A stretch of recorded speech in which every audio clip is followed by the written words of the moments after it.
ஹரே கிருஷ்ணா கிருஷ்ணா கிருஷ்ணா ஹரே ஹரே, ஹரே ராமா ராமா ராமா ஹரே ஹரே. குட்டி கதைகள் 390. இங்கு பகவத்கீதையின் உண்மை உருவில் இருக்கும் அத்தியாயம் 7 சுருக்கத்தை காண்போம். முன்பு ஒரு சமயம், அதாவது தியான யோகத்தின் ஆரம்ப நிலையில் செயல் வழியாகவும் உயர் நிலையில் செயல்களை துரத்தல் வழியாகவும் உள்ளது என கூறிய பகவான் ஸ்ரீ கிருஷ்ணர், மனமே ஒருவனின் நண்பனாகவும் எதிரியாகவும் இருப்பதால் மனதை கொண்டு ஒருவன் தன்னை உயர்த்தி கொள்ள வேண்டும் எனவும் தாழ்த்தி கொள்ள கூடாது எனவும் கூறினார். மேலும் இதயத்தில் வசிக்கும் பரமாத்மாவின் மீது தியானம் செய்யும் தியான யோக வழிமுறையும் எடுத்து உரைக்கப்பட்டது. கிருஷ்ணர் இடமிருந்து அஷ்டாங்க யோகத்தை கேட்ட அர்ஜுனன் அதன்படி மனதை கட்டுப்படுத்துதல் காற்றை கட்டுப்படுத்துவதைக் காட்டிலும் கடினமானது என வாதாடினான். மனதை கட்டுப்படுத்துதல் நிச்சயமாகவே கடினம் என ஏற்றுக்கொண்ட பகவான் ஸ்ரீ கிருஷ்ணர் பயிற்சியின் மூலமாகவும் பற்றின்மையின் மூலமாகவும் மனதை கட்டுப்படுத்த முடியும் என பதிலளித்தார். யோக முயற்சியில் வெற்றி அடையாத யோகியின் நிலை என்ன என்ற கேள்விக்கு அவர்கள் நல்லோர்களின் குடும்பத்திலோ செல்வந்தர்களின் குடும்பத்திலோ யோகிகளின் குடும்பத்திலோ பிறவி எடுப்பார்கள் என பதிலளித்த ஸ்ரீ கிருஷ்ணர், எல்லா யோகிகளிலும் பக்தி யோகியே சிறந்தவன் என தீர்ப்பளித்தார். யோகிகளில் சிறந்தவன் பக்தி யோகியே என்று உரைத்த ஸ்ரீ கிருஷ்ணர் பக்தி யோகத்தினை விளக்கமாக எடுத்து உரைக்க ஆரம்பிக்கின்றார். முழுமுதற் கடவுள் மற்றும் பரம புருஷ பகவான் ஸ்ரீ கிருஷ்ணர் அவரால் பேசப்பட்ட கீதை முழுவதும் பக்தி யோகமே கற்றுத்தரப்படுகின்றது என்ற போதிலும் முதல் 6 அத்தியாயங்களில் கர்மயோகம் அதிகம் ஆகவும் இறுதி 6 அத்தியாயங்களில் ஞான யோகம் அதிகம் ஆகவும் கூறப்பட்டு இருக்கின்றன. நடுவில் உள்ள 6 அத்தியாயங்கள் முழுவதும் பக்தி யோகத்தை பிரத்யேகமாக எடுத்து உரைக்கின்றன. விலை மதிப்பு உடைய ஒரு பொருளை, உதாரணமாக வைர நகையை நாம் மேலும் கீழும் பாதுகாப்பாக உள்ள ஒரு பெட்டிக்குள் வைக்கின்றோம்.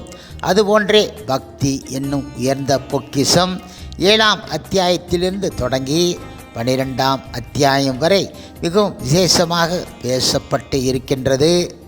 ஓ, என்னிடம் பற்றுதல் கொண்ட மனதுடன் என்னை பற்றிய முழு உணர்வில் யோகத்தை பயில்வதால் நீ நிச்சயமாக என்னை வந்து அடைவாய்.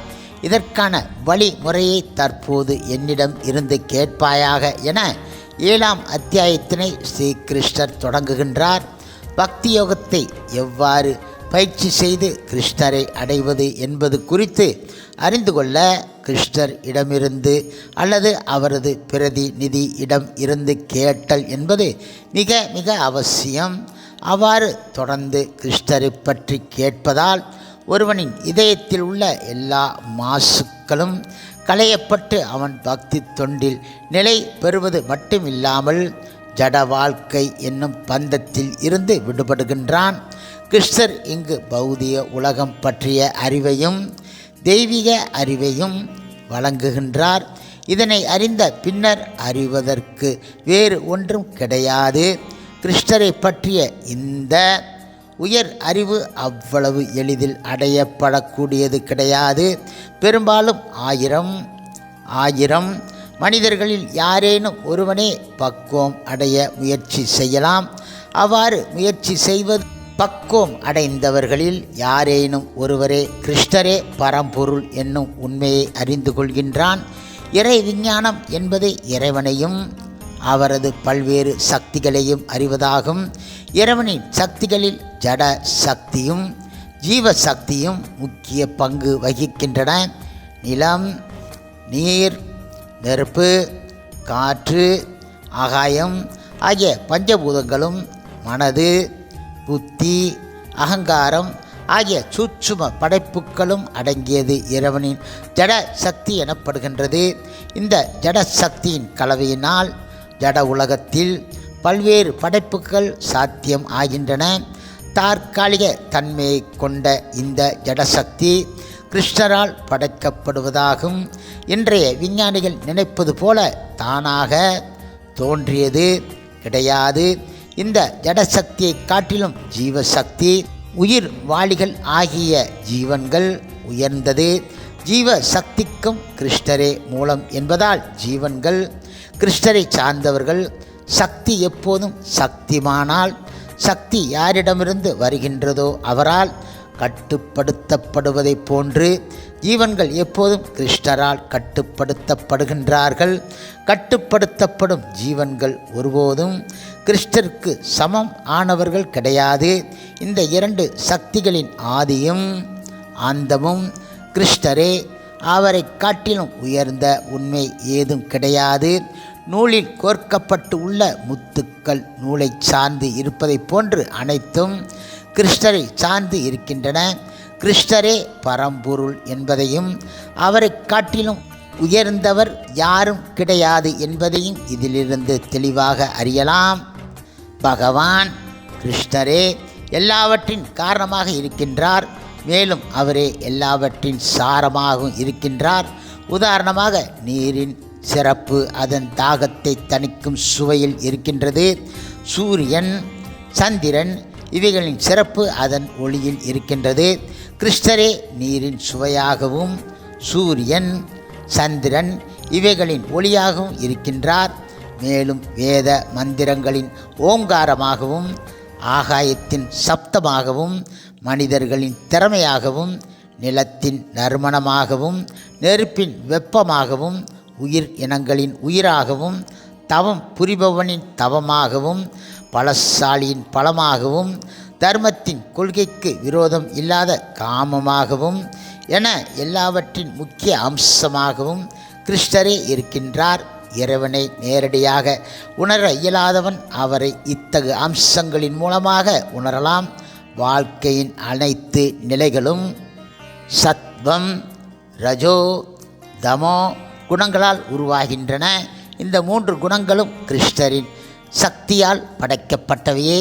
இந்த குணங்கள் அவர் இடமிருந்து தோன்றினாலும் அவர் இந்த குணங்களுக்கு உட்பட்டவர் கிடையாது. ஒரு விதத்தில் அவரே எல்லாம் என்ற போதிலும் அவர் முற்றிலும் சுதந்திரம் ஆனவர் ஆவார். உலகம் முழுவதும் மூன்று குணங்களின் கீழ் மயங்கி இருப்பதால் அவற்றிற்கு அப்பாற்பட்ட கிருஷ்ணரை உலகத்தினர் அறிவது கிடையாது. ஜட இயற்கையின் குணங்களுக்கு அவர் அப்பாற்பட்டவர் என்பதை உணராமல் அவரும் இயற்கைக்கு உட்பட்டவர் என நினைக்கின்றார்கள். ஒவ்வொருவரும் எத்தகைய குணத்தினால் ஆளப்படுகின்றார்கள் என்பதை வைத்து சமுதாயத்தில் பல்வேறு பிரிவினர்கள் உள்ளார்கள். அவர்கள் அனைவரும் மாய சக்தியினால் மயக்கப்பட்டு இருப்பதால் ஜடத்திரைக்கு பின்னால் கிருஷ்ணர் இருக்கின்றார் என்பதை புரிந்து கொள்வது கிடையாது. ஜட சக்தி கிருஷ்ணருடைய தெய்வீக சக்திகள் ஒன்றாக இருப்பதால் ஜீவன்களால் அதனை வெற்றி கொள்வது என்பது மிக மிக அரிதானது ஆகும். ஆனால் யாரொருவர் கிருஷ்ணரிடம் சரண் அடைகின்றாரோ அவர் வெல்லுதற்கரிய அந்த மாயையை எளிதில் கடக்க முடியும். கயிற்றால் கட்டப்பட்டு இருக்கும் ஒருவரை கட்டுப்படாத ஒருவரை விடுவிக்க முடியும். அதுபோன்று ஜட வாழ்வில் சிக்கித் தவிக்கும் நபர்களை கிருஷ்ணரே விடுவிக்க முடியும். கிருஷ்ணர் இடம் சரண் அடைந்தால் மாயையை எளிதில் கடக்க முடியும். இருப்பினும் பலர் கிருஷ்ணரிடம் சரண் அடைவது கிடையாது. ஏன் என்றால் அவர்கள் சற்றும் அறிவற்ற மூடர்களாகவும் மனிதரில் கடை நிலை உடையோராகவும் மாயையிடம் அறிவை இழந்தவர்களாகவும் அசுரர்களின் நாத்திகத்தன்மை ஏற்றவர்களாகவும் இருக்கின்றார்கள். இந்த 4 துஷ்டர்களும் கிருஷ்ணரிடம் சரண் அடைவது கிடையாது. மூடர்கள் இவர்கள் இரவு பகலாக கழுதையை போன்று புலன் இன்பத்திற்காக உழைக்கின்றார்கள். ஆன்மீக விஷயங்களுக்கு நேரம் கிடையாது என கூறிவிட்டு பணப்பைத்தியம் பிடித்து அலையும் முதலாளிகளுக்கு தொண்டு செய்வதில் இவர்கள் ஆர்வம் காட்டுகின்றார்கள். ஆனால் உன்னத முதலாளியான கிருஷ்ணருக்கு தொண்டு செய்வதில் ஆர்வம் காட்டுவது கிடையாது. மனித கழிவுகளை தின்று வாழும் பன்றி நெய்யாலும் சர்க்கரையாலும் செய்யப்பட்ட இனிப்புகளை மதிப்பது கிடையாது. அதுபோன்று புலன் இன்பத்தில் சலிப்பு இல்லாமல் மூழ்கியிருக்கும் இத்தகு முட்டாள்கள் கிருஷ்ணரை பற்றி கேட்பதற்கு நேரம் குறைவாக இருக்கிறது என்பார்கள். மனிதர்களில் கடை நிலையோர் நராதமர் 84 லட்ச உயிரினங்களில் 4 லட்சம் மனித வகையினர் இருக்கின்றார்கள். அரசியலிலும் சமூகத்திலும் முன்னேற்றம் பெற்று இருந்தாலும் மதம் சார்ந்த விஷயங்களில் முன்னேற்றம் பெறாத மனித வர்க்கத்தினர் மனிதரில் கடை நிலையோர் எனப்படுகின்றார்கள். கடவுள் அற்ற மதத்தினை மதமாக ஏற்றுக்கொள்ள முடியாது. மதம் இல்லாமல் மக்களை மனிதர்களாக ஏற்றுக்கொள்ள முடியாது. மனிதர்களை தூய்மைப்படுத்துவதற்காக 10 வகையான சடங்குகள் மனுஸ்மிருதியில் கொடுக்கப்பட்டு இருக்கின்றன. இந்த சடங்குகளை இன்றைய சமுதாயத்தில் இருக்கும் 99.9% மக்கள் பின்பற்றாமல் இருப்பதால் தற்போதைய சமூகத்தில் உள்ள பெரும்பாலான மக்கள் மனிதர்களின் கடை நிலை ஓராக இருக்கின்றார்கள். மாயையிடம் அறிவை இழந்தவர்கள் மாயா அபக்கிருத ஞானி. நிறைய கல்வி கற்று வெளியில் பார்ப்பதற்கு படித்தவர்களைப் போல தோன்றினாலும் தங்களது அறிவை மாயையிடம் ஒப்படைத்துவிட்ட நபர்கள் இந்த பிரிவில் அடங்குவார்கள். இவர்களுள் சிலர் பகவத்கீதைக்கு கூட விளக்கம் அளிக்கலாம்.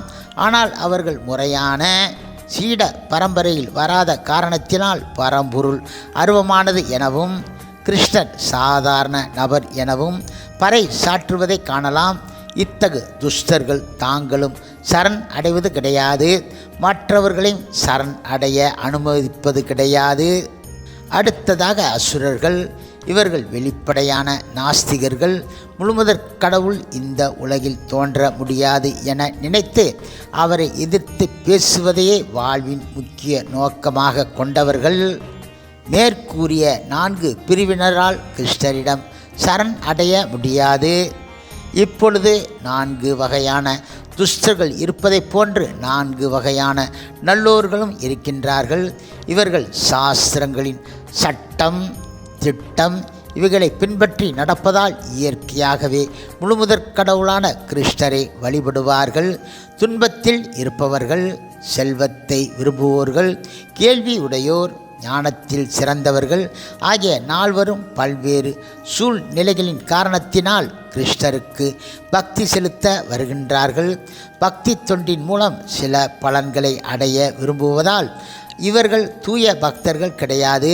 தூய பக்தி தொண்டு எந்தவித ஆசைகளும் அற்றதாகும்.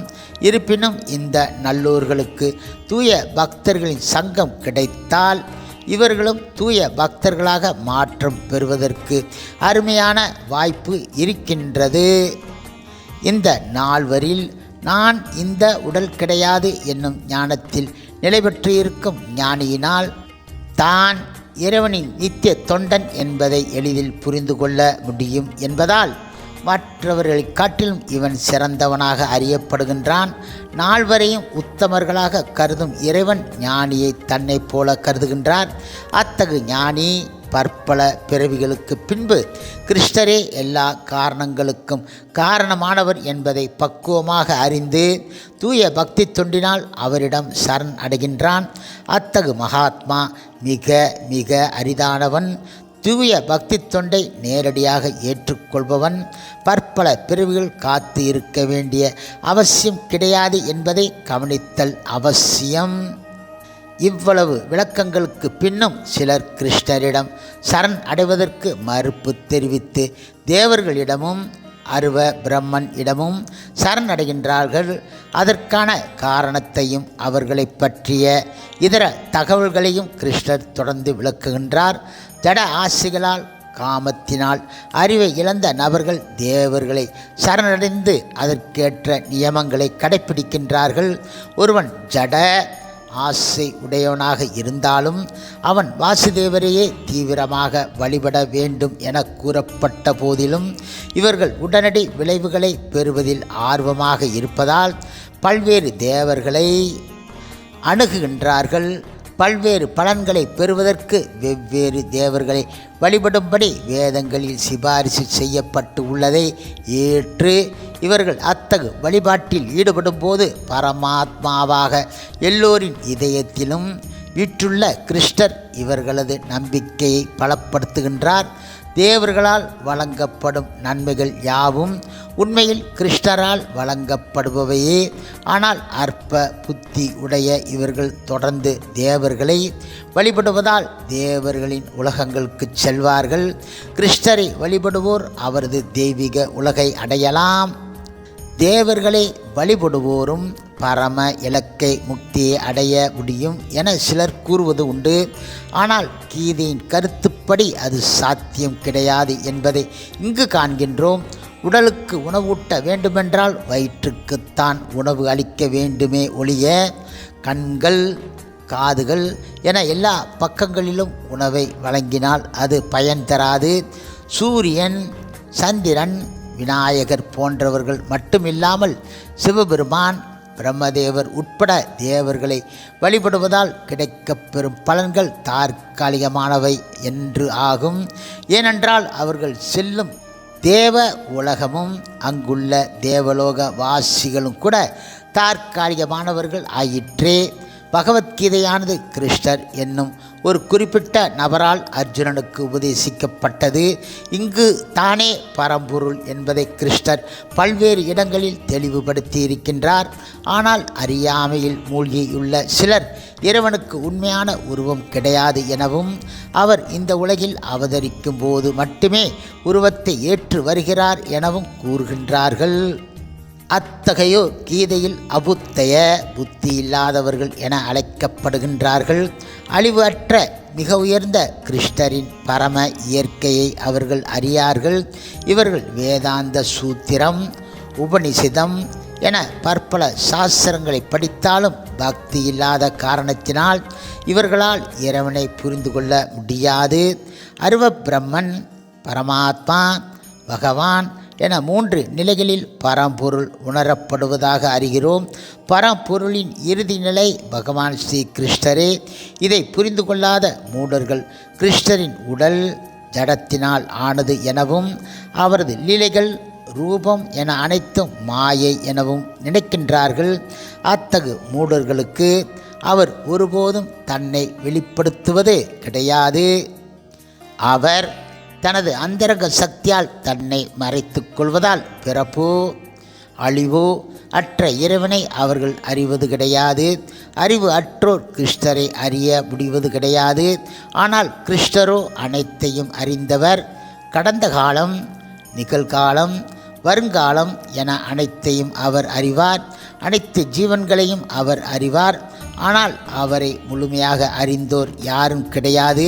கிருஷ்ண உணர்வில் ஈடுபடுவோர் மட்டுமே அவரை அறிய முடியும். அத்தகு ஜீவன்கள் மிக மிக அரிது. பொதுவாக உயிர்வாளிகள் அனைவரும் வெறுப்பினால் பாதிக்கப்பட்டு மானம் அவமானம் இன்பம் துன்பம் ஆண் பெண் நல்லது கெட்டது போன்ற இருமைகளில் மயங்கி இருப்பதால் மிகுந்த குழப்பத்துடன் இந்த உலகில் வசித்து வருகின்றார்கள். அத்தகு நபர்கள் பல்வேறு பிறவிகளில் நல்ல காரியங்களை செய்து பக்தர்களின் கருணையை பெறும்போது பாவங்கள் அனைத்தும் விலகி கிருஷ்ண பக்தியில் உறுதியான நிலையை அடைகின்றார்கள். முதுமையில் இருந்தும் மரணத்தில் இருந்தும் விடுபட்டு முக்தி அடைய விரும்பும் அறிவு உடையோரும் கிருஷ்ணரிடம் சரண் அடைகின்றார்கள். திவ்யமான செயல்கள் அனைத்தையும் அறிந்து இருப்பதால் அவர்கள் பிரம்மன் எனப்படுகின்றார்கள்.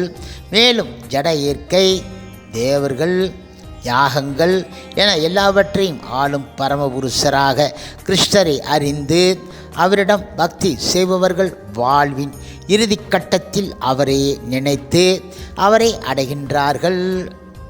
கடைசியான குறிப்புகளை கீழ்காண்போம். 7ஆம் அத்தியாயத்தின் 6 பகுதிகள். 6ஆம் அத்தியாயத்தின் உடனான தொடர்பு 6.47 கிருஷ்ணருடன் இணைந்த பக்தி யோகியே உயர்ந்தவன். பக்தி யோகியாக மாறுவது எப்படி? 1. கிருஷ்ணரை பற்றி கேட்பதால் கிருஷ்ணரை அறிதல். 7.1 கிருஷ்ணரில் மனதை வைத்து சரண் அடைந்து கேட்க வேண்டும். பௌதிகம் ஆன்மீகம் இரு அறிவையும் கிருஷ்ணர் வழங்குகின்றார். மேலும் அறிவதற்கு ஒன்றும் கிடையாது. கிருஷ்ணரை அறிபவர் மிக மிக அரிது. 2 பௌதிகம் ஆன்மீகம் இரண்டிற்கும் கிருஷ்ணரே மூலம். 7.4 8 பௌதிக படைப்புகளும் கிருஷ்ணரின் சக்தியே. உயர்ந்த ஜீவசக்தியும் கிருஷ்ணரின் சக்தியே. கிருஷ்ணர் இரு சக்திகளை காட்டிலும் உயர்ந்தவர். இரண்டிற்கும் மூலம் கிருஷ்ணரே அனைத்தின் முக்கிய அம்சம். 3 கிருஷ்ணரிடம் சரண் அடைதல். 7.13 கிருஷ்ணரின் தெய்வீக சக்தியான மாயையை வெல்லுவதால் மிக மிக கடினம். கிருஷ்ணரிடம் சரண் அடைந்தோர் எளிதில் கடக்கலாம். 4 சரண் அடையாதவர்களும் சரண் அடைபவர்களும். 7.15 மூடர்கள் மனிதரின் கடை நிலையோர் மாயையிடம் அறிவை இழந்தோர் அசுரர்கள் ஆகிய 4 கிருஷ்ணரிடம் சரண் அடைவது கிடையாது. துன்பத்தில் இருப்போர் செல்வம் வேண்டுவோர் கேள்வி உடையோர் ஞானிகள் ஆகிய 4 கிருஷ்ணரை வழிபடுகின்றார்கள்.